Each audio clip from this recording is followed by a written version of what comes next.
Okay, so I'll sort of start with a little intro. I'm not as good at this as you guys are. Oh, yes, you are. Just stop it. You're You're a doing pro. No, not really. Okay, so here we go. Hi, guys. This is Sin, as you know, and today I'm talking with the Okon Bros, the Okon brothers. You know what? I did screw up. Hold on a second.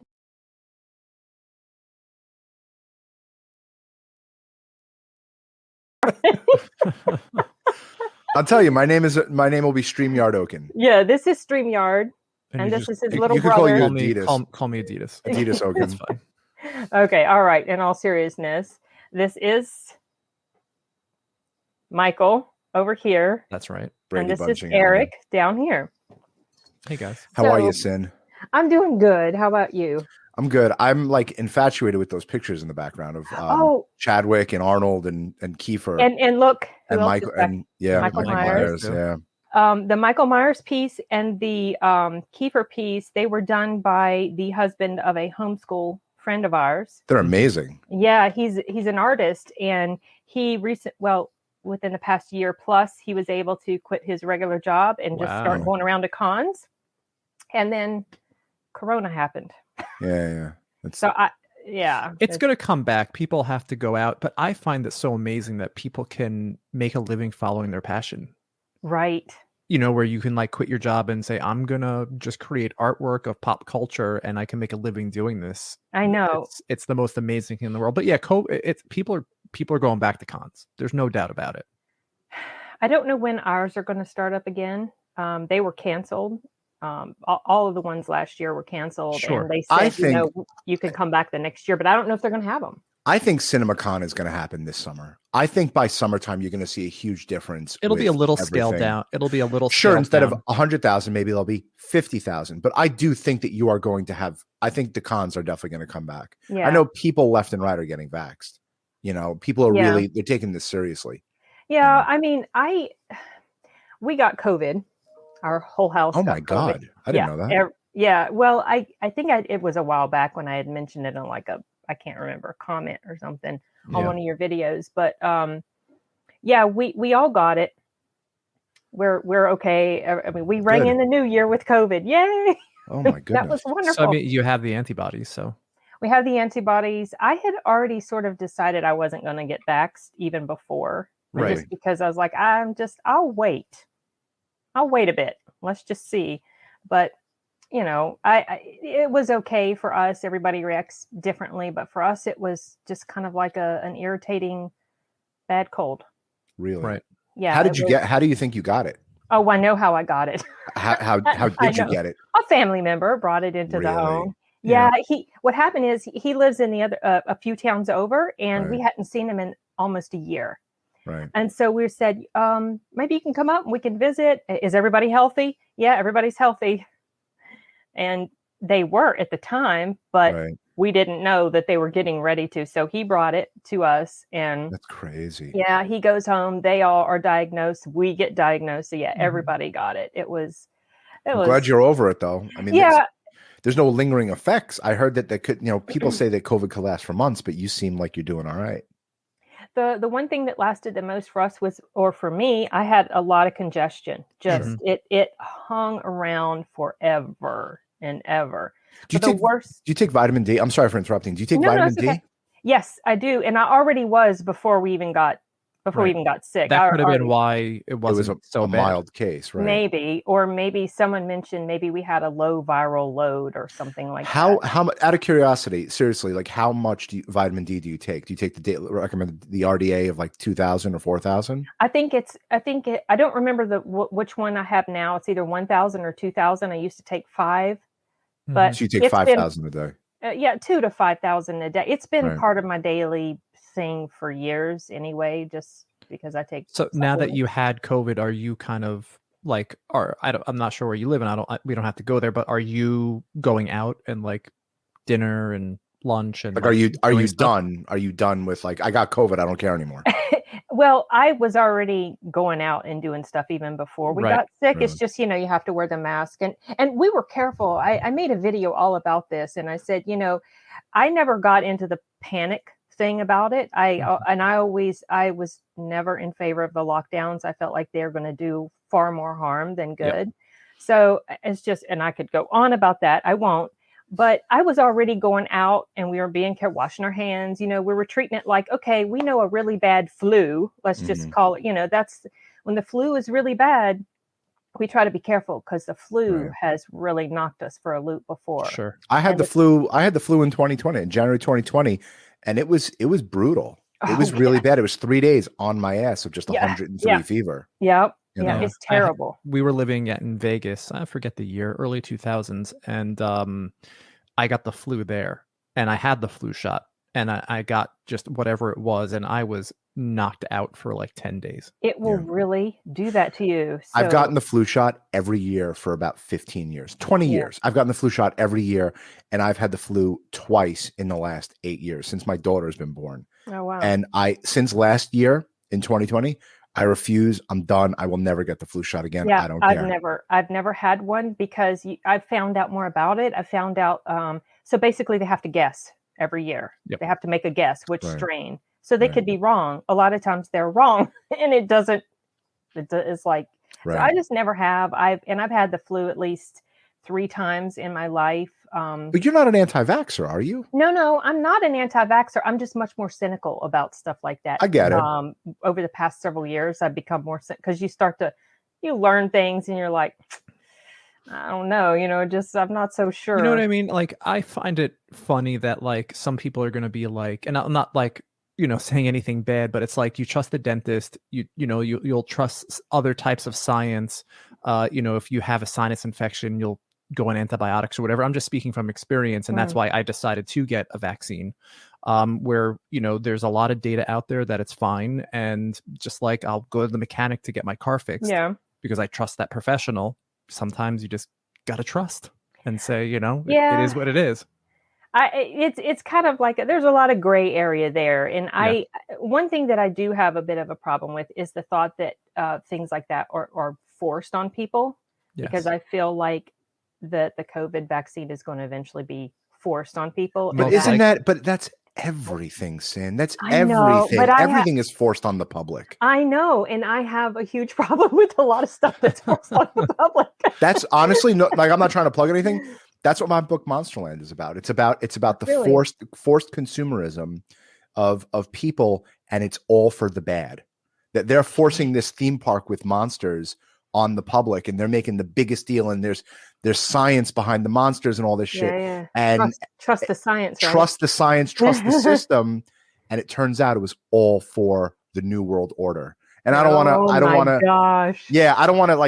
to give away. I'm already I've written book 3, and now I'm writing book 4, and there's some big stuff happening with it now. It's being turned into a screenplay by an award-winning screenwriter. That's right. We talked about that. Yeah. So like things are definitely moving with it. So like I'm curious to see what his vision is, because my vision was the New World Order is taking over.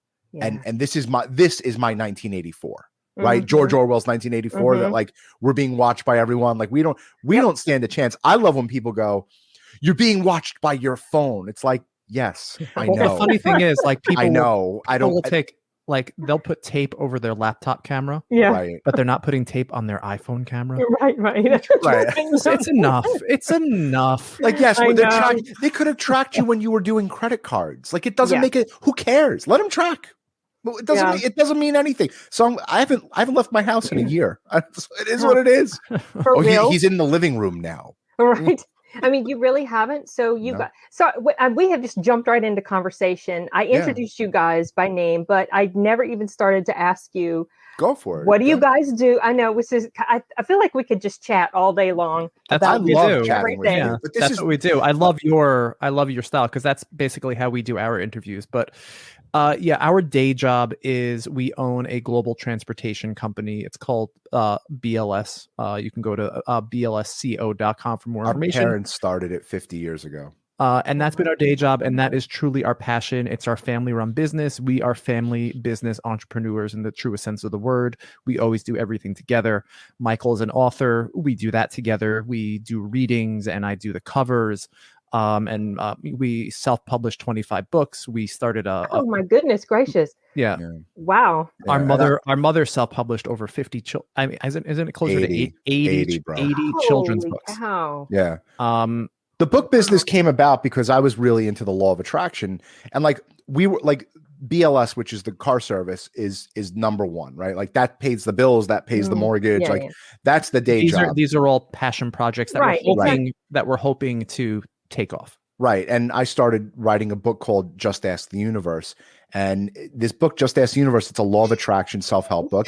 And if you have to get that, like, no, it's just cool. alarms that I have set on my phone. I've already taken care of, but I didn't turn the alarms off. And I get it. I just got it too. I'm like, I have a podcast with Sin right now. We started our podcast early. Eric, we got to get on the podcast with Sin. I just got the alert. We just missed it. So I started writing this book, Just Ask the Universe, and it got linked up with, I don't know if you're into the law of attraction, but it got linked up with The Secret, which is like I've heard of that, but I don't know a lot about it. Yeah, no, it's a law of attraction book, and it got linked up with The Secret, and it like took off. And this year, 2021, is the 10-year anniversary. I've sold over 500,000 copies of the book. Oh, wow. It's helped people. Yeah, I mean, I still don't have the yacht, and I still don't have the private plane yet. Yeah, but who cares about that? I mean, it'll come. Oh, I care about that. Oh, you do? Okay. It'll come eventually. But then that writing that book started me on this journey of writing these novels. I used to write these screenplays in college, and then I started turning the screenplays into novels, and Eric created all my covers. My mom became my publicist, and this book thing took off, and then the podcast started taking off. So go ahead, Eric, about the podcast. Yeah, first it started out that, our father passed away February 2018, and he was a very private guy. So like when Michael started writing books, we did it under aliases. We didn't really want to mix things. And in 2008, he passed away, and we're like, okay, we sat a week after he passed away. We grieved, and we're like, okay, what are we doing? It's time to become famous, bro.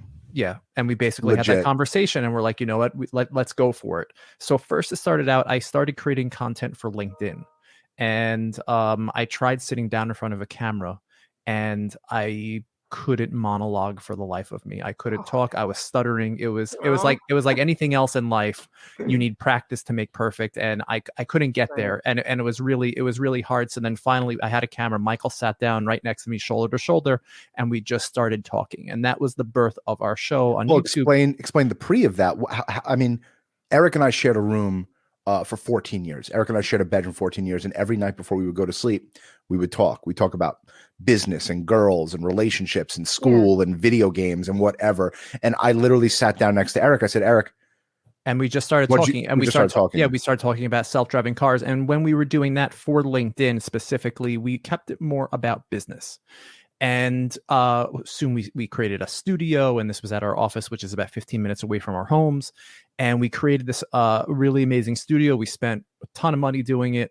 And that we had 50 episodes where we just spoke about everything about our lives, our thoughts on business, our thoughts on law of attraction, on movies that we liked. And we covered it all. And that's all up on our channel. And if you go back to episode 1, you can see the progression of when we would get better cameras, better microphones, and just more comfortable talking in front of a screen. And then we started interviewing people. And we started interviewing people that we knew. We started interviewing our employees. We started interviewing family. We started interviewing friends. And then it slowly just morphed into interviewing perfect strangers. Right. People outside your sphere. Exactly. And then that morphed into, I got approved to do LinkedIn Live, which you have to apply for. Right. I just recently found that out. Yeah, you have to apply for. So I got approved after like 6 months of trying to get approved. And for whatever reason, it took a long time. And that's when we started doing our live streams. And those have been a lot of fun. And I, our breakthrough interview on YouTube was with The Drinker, as you've interviewed, of course, The Drinker as well. Yeah. And it's just been a journey of trying to be creative, of trying to get viewers and listeners. I found a lot of success on TikTok. That's right, you have. Which we spoke about, and I post one video a day of it's just me, and I just post, like today I posted why do we have fingertips but we don't have toe tips. So I thought that was pretty funny. And I had like response to that pinches the bridge of his nose. Yeah, like I had that's basically, it's like the deepest, darkest thoughts in my brain. I make them palatable for TikTok. You remember SNL Deep Thoughts, where it's like, I walk on the beach and I was bitten by a crab, and that's it. That's it. This is like Deep Thoughts by Eric. Yeah. But the beauty of that is getting viewers on TikTok is a hell of a lot easier than getting views on YouTube. Right. Explain the trajectory about what happened with TikTok, Eric. Yeah, I had a post where I was talking about my blind uncle and what it's like to be blind. And basically I said, if you want to know what it's like to be blind without turning your head, what do you see behind you? The answer is nothing. That's what it's like to be blind. And that got 2.6 million views. Oh my goodness. Yes. Yeah, but Eric was posting on TikTok like little BLS stuff throughout the year. Nothing ever was like substantial. And then him and I started going on and doing the Michael and Eric philosophy, like the law of attraction stuff for me, and Eric with his toes, like we were just talking about, about stuff that we were really interested in. And then, I figured, to be honest with you, we're like in a confession here. I thought I was going to, can I curse on here, Sid? Yes, is this like PG or PG-13? No, I thought I was going to fucking blow up. I'm like, I'm helping people like blow up with law of attraction and helping people get the dreams. And Eric's like, my toes are purple. and then he's getting a fucking million views. And I'm like, but I'm trying to help you. So Eric became TikTok famous. And if you will, I'm going to reverse time a little bit. Eric was always called growing up Mr. Personality. Correct. Eric, when Eric would call, when someone would call the house, hi. This was a typical conversation. Hey, Eric, what's going on? Nothing. How was school today? A few words, right? Good. Yeah. Yeah, I was an introvert, and I knew that if I wanted this to work and I wanted to, make BLS work, I had to go see clients, and it was very. I was always behind the scenes. I was always doing operations. Yeah. I was hiring, and I was doing technology and business flow and all that type of stuff, and dispatch and reservations and email queues. And I was fine behind the scenes talking with the staff. And I realized that if I was going to actually go to the next level, I have to actually go and talk to clients. And what I did was Michael, master salesman, my mother, master saleswoman, our Aunt Marilyn, who works with us. She's Marilyn from the Bronx. She's a master saleswoman. We all had our shticks. And I studied them. And that's the point that I'm trying to get to, is that to sell, you have to have shticks. You have to have a bag of tricks that you can turn to and you can learn how to sell. And this all goes in line with what we're doing with our show, that you just have to have things that you talk about. And that's what makes you interesting, is what makes you you. So I'm like, okay, I need a bag of tricks. Marilyn talks about being from the Bronx. Michael talks about the universe. And my mom talks about running a family business with two small kids. And I'm like, oh, I can talk about diet. I can talk about my children. I can talk about the show on the podcast. And then that's just how I went from introvert to extrovert, where you just have to have a bag of tricks that you talk about. And as I'm talking about this now, this is part of my shtick that I talk about. Part of your shtick. Yes. So we're just being played. That's it? That's it. That's it. So do you feel like you have fully transformed into an extrovert, or do you still feel like you've got that introvert? That's a great question. I want to know the answer to this too. I think if I didn't have to do any of this, I would love to just play video games all day. I would love to sit in my basement alone and just game all day long. I'll play Call of Duty, Warzone, pretty much all day if I could. But I can't, that's not reality. But there is a part of me that likes holding court now. It's definitely, it was a learned skill. There's a part of me that actually likes it now. And I had to learn to stop sucking the energy out of the room. Yeah. I come in like a tornado, and I could talk for 5 hours. Oh, yeah. Easy. I could write and talk for 5 hours and have conversations with people for hours and hours. And I had to learn to kind of just quell my voice, because I wanted Eric to kind of rise up into the ranks and not be like me, but find his own voice. Sure. Yeah. Nobody could be like you, bro. Nobody could be like me, bro. Nobody wants to be like you, bro. You just wait until Monsterland is a big movie. Everyone's going to want to be like me. You wait till Mom finds out. But I don't know. That reminds me of that scene from Lost Boys. Yes. When they find out that Michael's turning. Mm-hmm. And we talked about this on one of my a collab review video we did about that. But you guys, and the way you were just your back and forth kind of reminds me a little bit of that humor. So in Lost Boys, I remember when I saw that, I wasn't petrified, but it was still a little scary because there were these creatures and what was happening. And there was this tension, and Michael was about to kill his brother. And oh my gosh, this is, and then all of a sudden, Sam, the tension is completely broken. He's like, "You're a creature of the night. You're a goddamn shit sucking member. You wait till mom finds out." I don't know. That just struck me so funny. And that's what that flashed in my head when you guys were going back and forth with each other. So do you get along really well for the most part? Have you always?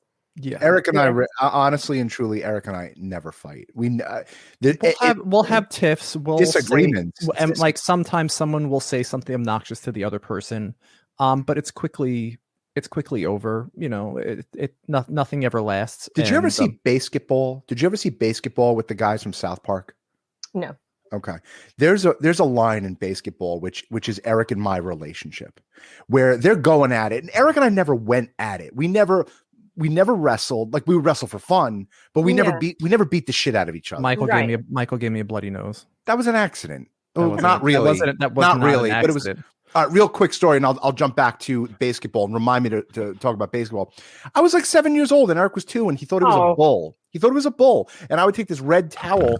And go, Toro, Toro, Toro, right in our living room. And there was a couch behind one of them, behind the red thing. Couch. Yeah, well, I pulled the blanket up, and he went right in, and he came back, and his nose was so bloody. No. Yeah, but was it on purpose? Yes. Did I mean to hurt him? No. But I just kind of I want it to be like a Wile E. Coyote thing, where he hits a thing and he turns around and like you see the stars and the birds. Yeah. But no, it was nothing like that. But my nose is like a little crooked and get out of here. So anyway, in basketball, the two characters, I call them Trey and Matt because it's Trey and Matt from South Park. They're fighting. Yeah. They're going at it, and they're really going at it. And he's like, "You want to just get a sandwich?" He's like, "Yeah, that's fine." Like, that's Eric and me. Where if we have a heated argument, and it's an argument, but it's not like I'm never going to talk to you again. Right? Yeah. It's, you want to just go get some sandwiches? Like, yeah, that's fine. It's over. Right, it's over for us. But Eric and I, we shared a room for 14 years. We traveled together. We always included each other with the things that we were doing and the projects that we're doing. So there's always been a collaboration since we were kids. Yeah. When Eric came home from the hospital, I moved into his room. That's how tight we are. When we vacation together. When we make decisions, we make them together. So Eric and I we're kindred spirits, although we are completely different in so many aspects. But I like listening to him. Smartest kid I've ever known. I'm not like blowing smoke up his ass now. The smartest kid. I trust his opinion as much as my wife and my mom. He is so like street smart, because when I was like with friends and everything, he would always like, sit in the corner and like look at my friends and go, "I don't like this guy." And it turns out that guy was bad. Right. Yeah. You get vibes from his opinion. Yeah. He's an empath and he doesn't even know it. Yeah. Growing up, I had friends, but could never quite hold on to them. I was an introvert. I never really cared all that much. And Michael was always the best big brother because he would always make me included. He would literally be going on a date and he would invite me. I bring my bro. I bring him. He never cared. Yeah. He never cared. He always included me. And that's, that this is the embodiment of our show of Okon Bros. And this is why we started it, because we're like, when we go out and talk with clients and however we're talking now, we don't talk about selling, right? We're not going to say we have the best cars and the best drivers. We're just going to be who we are. And we're like, we can go, and in best case scenario, we can go and take 20 people out to dinner. I'm like, but what happens if we take the show on the road and we go on YouTube or we go on TikTok and we talk the way that we talk? We can reach 20,000 people. Yeah. And that's why we decided to. That's why we decided to go on social. We became somewhat celebrities in our own bubble, our own the limousine industry. Really? Yeah. Because of the podcast. Yeah. That wasn't very hard at all. That was like the first week we did it. Everybody in the industry knew. It's a very small industry. The chauffeured car industry is it's a $5 billion industry. Oh, wow. The entire which is tiny.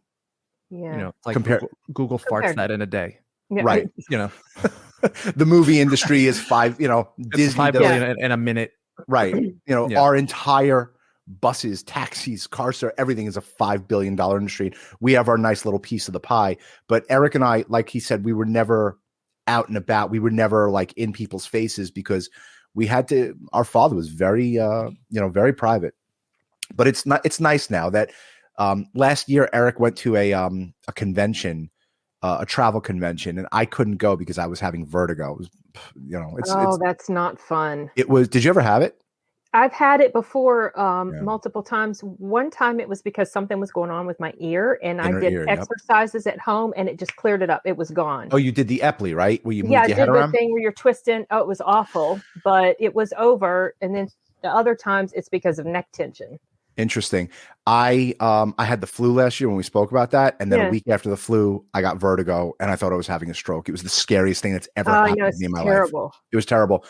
So I was having these vertigo episodes throughout the months of January. It was January to August. I was having these episodes. What was it from? Your ear? The flu, inner ear. I was wondering if it did it something. Created crystals. Yeah, crystal broke off. Crystal broke off. Went into the portion it wasn't supposed to go, and like I had to go to therapy because I thought I was losing my mind. That I couldn't function. It's all better now. I still get a little dizzy here and there, but it's more anxiety related. But Eric went to this convention in Vegas, and I didn't go, and people were asking Eric shaking his hand and taking like selfies with him. Like it was a little weird. It was a little right. It was a little weird. It was cool. I went with my mom, and it was bizarro, but at least we're at the top of something. So, how long has your podcast been going on? I don't remember. I know April 2018. Oh, a good while. Yep. We started before COVID, and I created our YouTube channel April 2018. Okay. Yeah. And we didn't really start. Dad passed February 2018. Right. So we didn't really, and we turned our father's office into a studio, and it's been, I miss it. I miss being face to face with Eric. I mean, this Zoom thing is cool. We would have never been able to have gotten the drinker on if it wasn't for if it wasn't for COVID.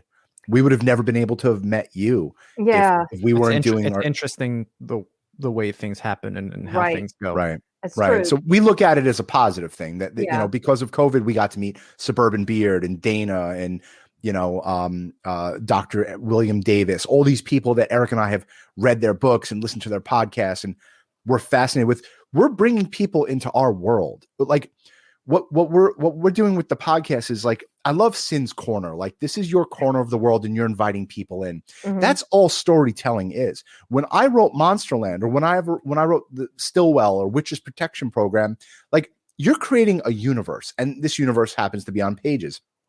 All you're doing is inviting people into your universe and telling them a story and teaching them a lesson. Like, the character is going to learn a lesson. That's all the podcast is to Eric and me, is that these are the things that we're interested in. We like movies, spirituality. We like TV and pop culture and family and Disney and business. And we're inviting people in, and we're learning about what they're interested in. Like, Joe Rogan's into working out and DMT. That's not really our forte, but you're inviting people into what interests you.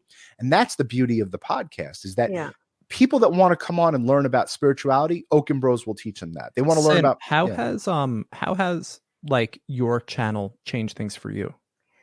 Well, it has certainly opened up my world, I feel like, because I'm interacting with so many more people. The COVID thing, that is what. Hold on a second. My son is interrupting me. No, it's okay. Yes, they are. Are the dishes clean? He says, yes, they are. Does he want to come on? I'd love to see what your son looks like. Well, he's all shaggy. He just got up. We're late risers in this house. So are you really? Good for you. Yeah, we are, because we homeschooled, and then we work out of our home, and we have no schedule. We have to meet. We don't. Amazing. So why? So.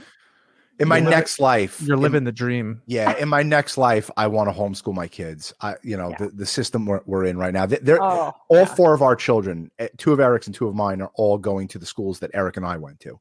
That's kind of cool, though. It is. It is. But it's like, I don't know. I like the idea of like homeschooling. I really do. Yeah. It's challenging. And my what son, isn't though? So are you doing the curriculum, or were you doing that when they were younger, or how did? I mean, we're all done with that now. They're both adults, actually. Both You of have them. adult children? Yes, I do. I honestly thought like you were younger than me. No, I'm not. I'm 42. I'm gonna be 43 in May. I thought you were like 40, like 39. Thank you. You're being very sweet. No, I'm serious. Okay, I'm gonna cut this out, but I'm almost half 100 years old. You're crazy. So what you do were, you you were do young. not cut this out. Do not cut this out. You were young. How old were you when you had your kids? I was 24, almost 25. It's great. Yeah, I had kids relatively young. I had my daughter when I was 27. Yeah, okay. For a guy, that's true. You're right. It is. Yeah. No, for me, I don't know. I have oily skin, acne prone skin, and that kind of. What do you drink? Water.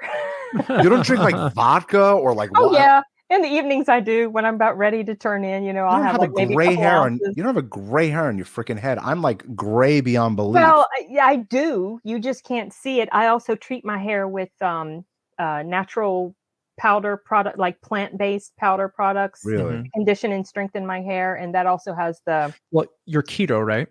Yes. Do you think that played? How long? That actually cleared up my skin, you guys. Yeah. How long? I haven't had 3 years this April. How did you lose weight? I did lose weight. Consistently, like kept it off permanently. I lost about 10 pounds. It's amazing. But I lost 100 pounds. I lost 100 pounds. You guys have an interesting story. Yeah. Tell about that. Go ahead, Eric. 2012. I was 280 pounds. I was a big boy. How tall are you? Sorry. 6'6.5". Really? Okay. Yeah. He's not 6'5". He's right. 6 foot. 6 foot and 6 foot and a half an inch. You're sitting down, so I can't tell how tall you guys are. I'm centimeters below 6 foot. I'm 5'11" and change. Okay. If he had a Tinder profile, he'd be 6'1". Oh, easy. But my wife wouldn't. My wife would make fun of me if I told them I was 6'1" on Tinder. She would definitely. If I had a Tinder profile, I'd definitely be 6'2". No doubt about it. So you swipe right. Yeah, no, I'm 6'1.5", 6'1.5" an inch. And I had a thyroid scare. This actually, I've been having a lot of introspective thoughts about health and stuff like that lately. But I had a thyroid scare. My mother has Hashimoto's disease. She had thyroid cancer, and I was diagnosed with Hashimoto's disease.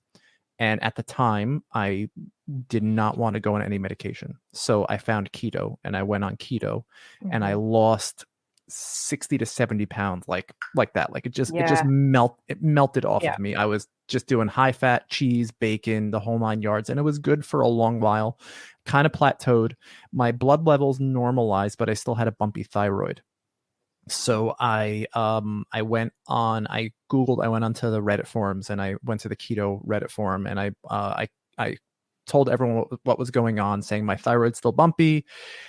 I'm weak. I'm lethargic. My eyes were sunken in. My shoulders were narrow because I was just dieting so hard. I was eating 1,300 calories a day. Oh my goodness gracious. Yeah. So that's way too low. I was dieting hard because, you can diet, but it can become an eating disorder very easily. Right. Yes. Very, very easily. And I most definitely have had food and eating issues in the past. So someone said, come to the dark side, come check out carnivore. Oh yeah. And I went to carnivore, and they're like, just eat meat and drink water for 30 days. And that's what I did. And I never felt better. I had ridiculous energy. I lost more weight, but because I was eating as much as I wanted to, I wasn't counting calories. I started getting stronger, and I started getting broader, and my eyes weren't sunken in. And that was because I was actually nourishing my body. And if you're on carnivore for a time, it gives you the opportunity to build muscle. And it was great. But that fucked up something in my gut. Yeah. And for lack of a better description, I was going to the bathroom a lot, and it was very watery. So I'll just keep it at that. But being a stubborn as I am, I did that for 3 years because I just thought that it was going to clear up. So like when I commit to something, if I'm committing to TikTok, if I'm committing to YouTube, if I'm committing to BLS, if I'm committing to a diet, I will see this shit through. Detriments be damned. And finally I saw my daughter started going to an alternative pediatrician, and I just started doing a lot more research, and I started realizing that I'm probably going to have to start eating plants again. And I did, and I was fine. And throughout this whole thing, I was getting my blood work done, and my thyroid was kind of going good, bad, good, bad, good, bad. And I had the epiphany that you can't necessarily eat your way out of genetics. That you can't necessarily, that there is modern medicine. And I actually just 2 weeks ago, I started thyroid medication. And yeah, and that was a long time coming for me. I'm 38 years old. And I probably should have been on it 10 years ago, but I was keeping it in control under diet. But I guess just there's only so much that you can do. You can't eat your way out of something that's just inside of you, something that a condition that's just going to be there. So what I learned about dieting is that you cannot be dogmatic about your approach. Things change, you change, how you eat changes. And I was terrified of eating a sweet potato and gaining weight. And for whatever reason, I started eating carbs and I lost even more weight. It was like a shock to your body. Yeah, probably. I don't exactly know what it was, but I'm lower carb. I'm not keto, and I basically I'll just eat low carb, low to moderate fat, just because it sits better in my stomach. Yeah, and I'm not afraid of modern medicine anymore because you're just not going to outrun that.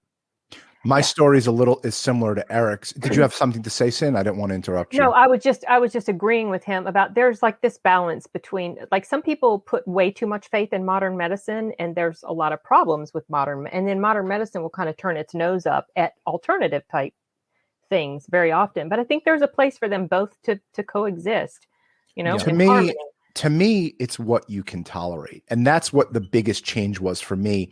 Eric and I, we dieted together, right? We did keto together. I lost 50 pounds on keto.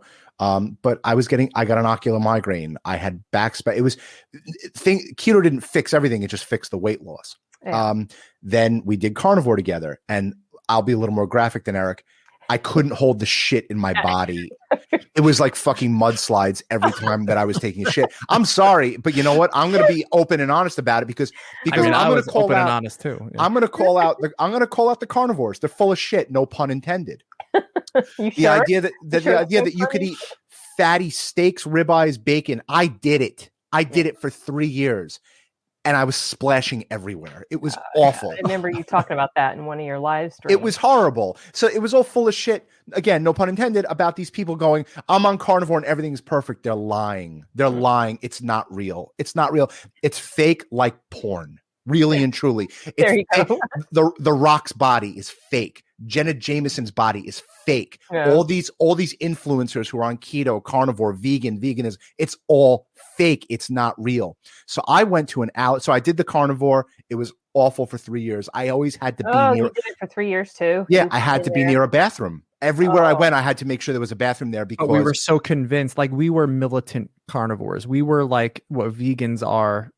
As a vegan, where they can't shut up about being a vegan. We couldn't shut up about being a carnivore. That's exactly right. So I started getting testing for allergies, and it was endpoint allergy testing. Endpoint allergy testing, which is revolutionary. And what they do is they have 10 needles with wheat. They have 10 needles with egg. They have 10 needles with dairy, and they start you on a max dose, and they see how big the hive is. And then they go, okay, you reacted to dairy. They'll bring it down a level. So the second shot is a little more diluted. So they do a number 2, diluted. So I tested for about 40 foods so far. And it was very expensive to do this, but I want to know what my body can tolerate. Yeah. 2 foods I'm not allergic to. Can you guess what they are? 2 foods I'm not allergic to. I think you said this. Oh, maybe I did. But I honestly, I forgot what it was. Chocolate and wheat. Chocolate and wheat, 2 things that I didn't eat for 8 years. Chocolate and wheat I didn't eat. You were allergic to the other stuff. Zero reaction. Guess what I'm allergic to? Beef, pork, turkey. Not allergic. Allergic is the wrong word. Sensitive. Yeah. Crab, coconut. Broccoli, I was a level 6. That's near anaphylaxis for broccoli. No. So when people go, just eat broccoli. Well, you can't because I can't because I'm not tolerant. We interviewed a gentleman by the name of Dr. William Davis. I loved his book, Wheat Belly. It was eye-opening. But he says, just eat walnuts and almonds. I'm anaphylactically allergic to walnuts and almonds. Right. So now I'm on a diet now. Potato was low. Wheat was low. Beef was low. Chicken was low. Olives were low. So I'm on a diet now. I call it the allergy diet, where I'm eating foods that I'm enjoying. I'm eating potatoes with a steak, and I'm not having to run to the bathroom and say, I stop everything. Now my bowels are normal. So everyone has to do what their body can tolerate. Clearly, you're doing fine with keto. Keto worked for weight loss, but I was eating broccoli and I'm sneezing and getting sinus infections. That's terrible. It's crazy. Terrible. I've never heard of anybody allergic or sensitive to broccoli. No. Guess what? Neither have I. You haven't met the Okons. You haven't met the Okons. So dairy was a 4. My kids are allergic to dairy, eggs, peanuts, tree nuts, seeds, mustard, and chickpeas. Oh my goodness. And they're intolerant to a whole host of foods. Wow. So yeah, there's something in the water here on Long Island. Oh geez. But that's, I think people, we interviewed this gentleman by the name of Vegan Gains. Really smart guy. Great interview. I saw part of that interview. He saw eat soy. I'm allergic to soy. Then eat broccoli. We know it's on my side for my kids because my wife did the same endpoint allergy testing and she wasn't allergic to anything. She wasn't intolerant to soy. Right. My son was getting sick for 10 years straight. Sick, like with sinus infection, just like me, just like daddy. Sick, sinus infections, flu, constant being sick. He got the endpoint allergy testing. He was so allergic to dairy. And we're feeding him cheese with everything. That's a common allergy. Yeah, but you would think that common allergies, his throat would close up. There's this spectrum of allergies. Cheese makes me laugh. Like we said, cow's milk is okay, but not horse milk, not hamster milk. Like every mammal on earth produces milk. Who decided that it's okay for cow's milk, but camel milk? No. It's the most bizarre thing in the world to me. that like it's obvious. There's so many intolerances to dairy around the world. It's not okay to have dairy. But you know what? We were booking a trip to Disney, and we were looking at allergies and allergy menus. Everything in Disney has dairy. Everything. That's the thing. See, I used to drink milk, like cow's milk, regular cow's milk, skim milk, because the fat and all that stuff. And then I was like, let me go to regular, whole milk. And that triggered something in me that made me sorry, my Halloween theme song. If you have to pick that up, Sin, like we're cool. Like no, that's okay. What was I saying? Hold on. Oh yeah, it triggered something in me. I started having a lot of terrible issues with my digestive system. And I finally realized, it's the milk. And then I was like, well, wait a second. I'm not allergic to dairy. I can eat dairy, no problem. And so I did research and I found out, well, you can have a sensitivity to the milk fat, the whole milk fat. And so I was like, okay, I'll go back to skim. I went back to skim, still the same problem. So I was like, okay, I cannot have milk. Did you ever have I want to ask you a question. Did you ever have strep throat or ear infections, or did anyone in your family have strep throat or ear infections? I don't think I have ever had strep throat. I might have had an ear infection as a young child, which I don't remember, which a lot of people do. One ear infection or one case of strep throat, you are allergic to dairy. That's crazy. There's a doctor on YouTube, and the naturopath that we saw. Just because he says it doesn't make it true, Mike. Makes sense, but it makes sense though. I think the moral of the story. I think the moral of the story regarding diet is there is truly no one size fits all. Exactly. That's right. true. And these carnivores on YouTube and saying, carnivores and the vegans, they're not doing anyone a service. They're just trying to get clicks and eyeballs, so they'll get money on advertising. Yeah, that's exactly right. They are wrong because we did it and it didn't work. and because I was intolerant to meat. Well, I guess the same can hold true. Like maybe it works for other people. Maybe it works for some people. Sure. Maybe Yes. it doesn't work for a lot. I mean, I've never done the carnivore. I've never really been interested to do that. Keto has worked really well. I have no interest to go back to regular sugar at all. Mm-hmm. And there are all these other substitutes for things that I like that work out just fine. I'm not militant low carb. I'm not militant keto. Like some keto people, they're like, less than 20, and that includes, that's like all carb, not just net. Yeah. So I do net, and so yeah. Do you indulge ever? Do you like ever have like a piece of cake for the kid's birthday? You won't have. No. You won't do that. Yeah. I won't do it either. That's what Eric was not like that. I cheated. I was even now. I'm not really interested in sugar. Sugar gives me a headache. Exactly. I'm not interested because I'm off of sugar now, and so it's not. I just don't have that desire to have it. Plus, whenever I did eat a lot of that stuff, it just made me feel gross. Yep. I just didn't like the feeling. Yeah, and absolutely. So, do you exercise? Do you exercise? Yeah, I do. Exercise has been a huge part of my life since I was a teen because what do you do? Arnold was my inspiration. What do you do? What's your regimen? Well, right now what I do is mostly yoga and walking because I have bad knees. I used to heavy lift for a while, and really, after I was like, I can hardly walk anymore. I can't do this. And you have some bodybuilders. I would go on the bodybuilding forums and, just push through it. I have bad knees and I can do it. And I'm like, no, I can't. I'm not going to be able to walk if I continue this. That's another thing. It's fake. I think the heavy lifting is the heavy lifting. I think is it's not gonna end well. No, it's not gonna end well for people. I think walking, it's really yoga, walking, yoga, light weights to stay strong into your old age. Right. I think is extraordinarily important. But if you're chasing physique, you're chasing something bad. Well, my younger brother, one of my younger brothers, he's into bodybuilding. He was the one I did a live stream with him last night. Yeah, I saw that for a little bit. He's huge, and his knees are in not the best shape because he lifts so heavy. How old is he? He's hold on, let me think. He's 40. He's halfway done. I think he's like him.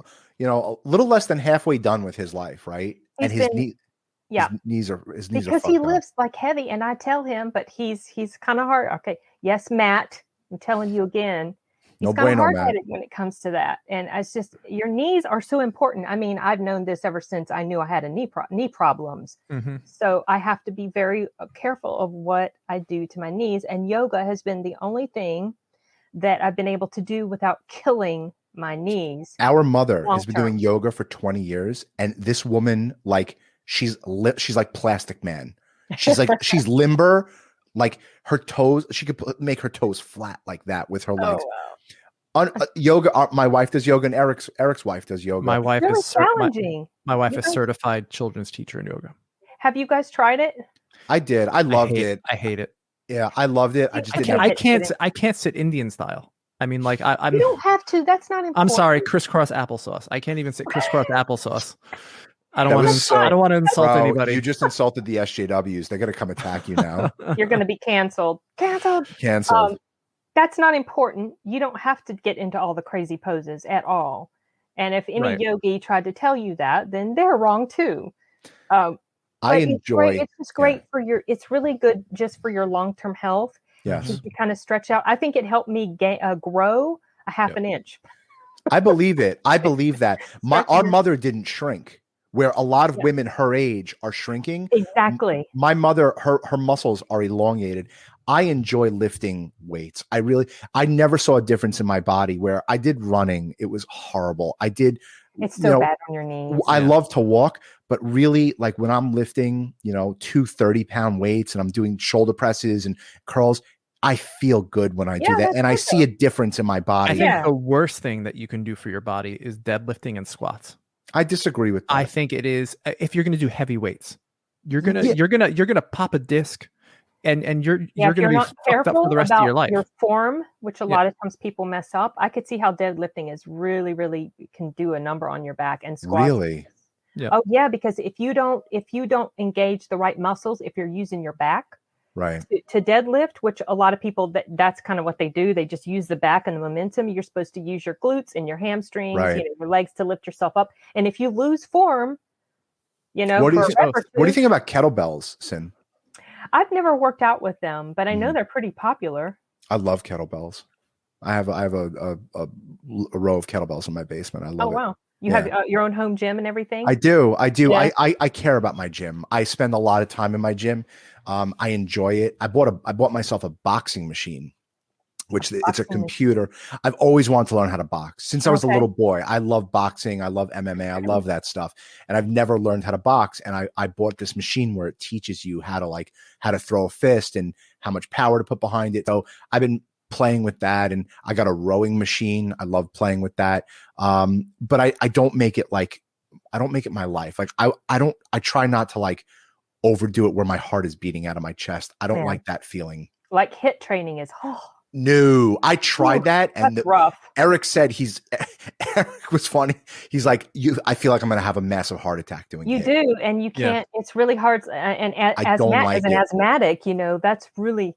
You're an asthmatic? Yes, I have. Same here. Us too. Yeah. Oh, keto helped. Yeah, I feel like honestly, I don't know how much keto helped, or whether it's the fact that I'm more consistently on steroid inhaler that has helped. Interesting. I'm not sure. You're still getting asthma? You still have asthma? Like you still have issues breathing? Yes, but it's not anything that sends me to the hospital anymore. That hasn't happened since I had Arturo. You are eating something that's causing this to happen. I don't know if I'm not joking. I don't know if it's broccoli. It could be dairy. It could be beef. It could be something. Yeah, I've never had food sensitivity test, so I don't know. Yeah, I don't know if there's an endpoint testing facility where you live, but I'm telling you, I looked it up after you guys were talking about that. It's just called endpoint allergy testing. Endpoint allergy testing. Endpoint allergy testing. IN or END? End. END. Okay. END. You should. I think there's one in. I know there's one by us. There's one in Dallas. I just found another place in Maine. But you should seriously look into that, because if you're taking a steroid inhaler and you're on keto, you're eating something that's causing. It's either a mold in your house. It could be environmental, or Michael. I think what I've learned in the past is that you cannot deal in absolutes, and because asthma, that's a genetic issue. I got it from my dad, and I could go off the steroid and I would be okay. I would just probably need to use albuterol a couple times a week. So it's certainly better than it used to be. I used to be very allergic to animals, like cats and dogs, and now we have 3 dogs that live with us, and I'm not as sensitive to them as I used to be. So I feel like I'm much better, but it's still there. I have to still be aware of it. Right. If I've learned anything in the past year, is dealing in absolutes is a mistake. And honestly, only a Sith deals in absolutes. Which, if you stop and think about it, that was an absolute. That is very true. So, all right, Obi-Wan, you're acting like a Sith. What do you see? Are you excited about Loki and the Bad Batch and everything? I just want to mention, I just was invited to another call, so I have to jump in a couple minutes. I don't know how long the show is supposed to be. However long you want. Okay. Yeah, I got invited. I have to jump on a business call that is kind of important, but I want to do this again. We need to talk about movies. Like, I know, and we could talk about movies forever. We need to do a live stream, you guys. Sure. Name the date and the time. A joint live stream. Well. How do you do a joint live stream? So, see, that's the thing. It would either have to be through your StreamYard or through mine, unless we log into each other's StreamYards and then split it up. I don't know. We'll do 1 and 1. Okay. We'll go on yours, and then you'll come on ours. No big deal. And then at some point we have to do the Terminator thing. Sure. I would love to do a reaction. That'd be fun. I would love to do. I've never done that before. I would love to do a reaction video against T2. That'd be amazing, as you guys know. So okay, well, if you have to go, that's perfectly fine. If Eric wants to stay on and keep talking, that's fine. But I got to run too. I have some stuff I have to catch up on. I'm glad you started early. Thank you. Yeah, no, thank you. That was great. What were you getting ready to say? I don't even remember. I want, and then I interrupted you. Sorry. I don't remember. I want to thank you for having us on. Yeah, this was great. I swear, honestly, we could just chat and chat and chat. I didn't feel like we were even on a podcast. Like, this is like, this was so cool. See, this is how I do my thing. I just talk. Go to okonbros.com. Join us at Okon Bros. Yes. I don't know. I mean, Eric, anything else you want to? Yeah, check out our show on YouTube. It's called Okon Bros. We do lots of interviews.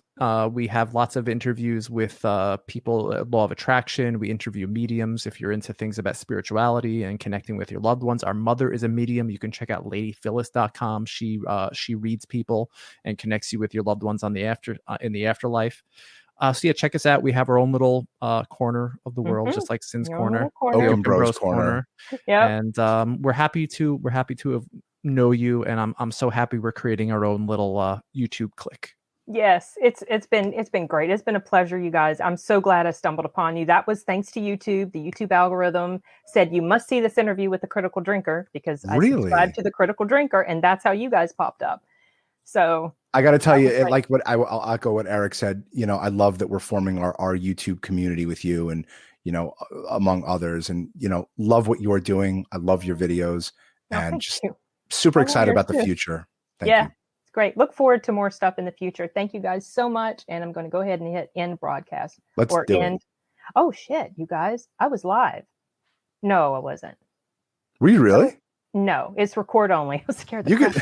I mean, it would have been fine. Even if you were, it doesn't matter. I mean, we didn't. Oh, just wait a second. I forgot. It does that when you hit. It doesn't say end recording. It says end broadcast. But that kind of makes you think you're live. Oh my god! Like, holy crap! I was like, did I say anything off color? What the fuck? No, I don't think anybody did. But still. I mean, yeah, this could have been live. You know. Let's set up something in the next month or two, Sin, where we do a live broadcast with you, and Eric set it up with Sin where she'll come on Wednesday night. She's coming. Your show is. I'm very flexible, probably more than you guys because you have. I mean, I have a job too. I work in audiobooks and stuff. Sure, right. But I can arrange my schedule generally however I need to. So great. Let's do the lives in March. Your interview is coming out March 18th. Okay. So let's move into April for the live stream, the live shows, and that'll be good. And you know, we're live Wednesday nights. So so that's your schedule, Wednesday night. Wednesday nights at 8:30. So we used to do a Monday one, and we found the audience wasn't there. So Wednesdays is better. Yeah. Okay. I got to jump on this call. Okay, Sin, sure. thank you so much. Thank you. It was great Thank seeing you guys Sin. so much. Take care. Bye. Bye.